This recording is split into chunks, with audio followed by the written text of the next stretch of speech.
Hi guys, uwi ngayon. For today's video guys is uwi kami ngayon ng probinsya namin doon sa Capiz, Pilar po. Pilar Capiz po. Uwi kami doon ng probinsya. So guys, for today's video guys is nandito na kami sa Pasay guys, sa terminal.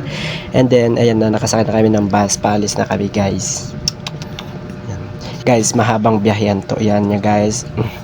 Yan na, nagbabiyahe na kami guys. Super tagal dyan guys kasi pupunta doon kami guys is bababa sa Batangas Port, Batangas, basta Batangas po, doon sa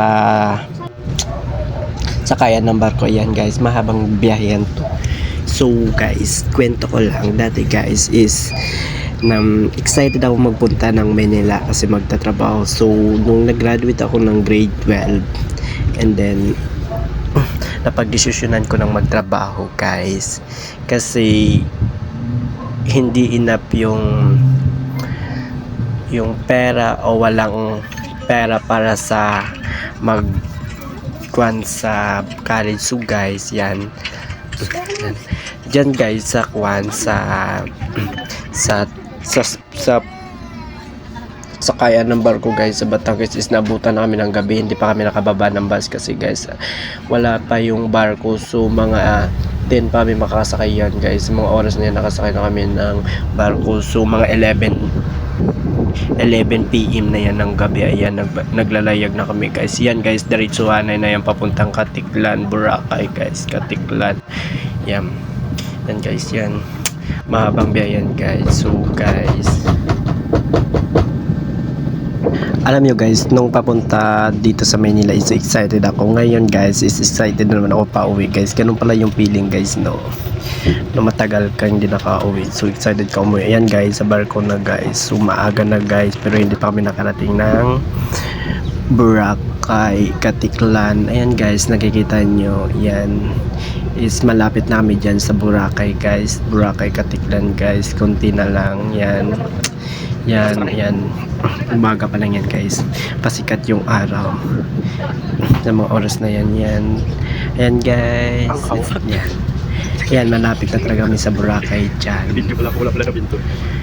Makikita mo na dyan yung Boracay. Yan, konti na lang. So super tagal guys yung biyahe. Ayan yung Boracay, nakikita nyo. Yan yung Boracay guys, is dyan kami bababa guys. Hindi pala, hindi kami dyan bababa, sa kabila yan, dyan kami bababa. Pero yung nakikita nyo guys is Boracay. Yan dyan, yan yung Boracay. Yan yung Boracay. So dyan, yan guys is sa Katiklan na yan guys. Yan yung daanan ng Katiklan guys. Pagkatapos ng Katiklan Kalibo guys yung kasunod niyan. Katiklan Kalibo, matagal na biyahe yan guys. Yan, nakakabagot, sakit sa puwet kung sa barko, sakit sa tenga kasi ang tunog ng barko nakakasok. Tapos dyan naman yan yung nakakatakot ng mga daanan sa Kalibo. Yan, Katiklan pa lang yan, Katiklan. Yan yung daanan ng Katiklan guys, super nakakatakot siya. Pero guys, ang ganda ng view. Malayo pa yung biyahe guys kasi papunta pa ng Pilar Capiz dyan. Yan, nakarating na kami, umuwi lang ng probinsya para magkayod ng nyug.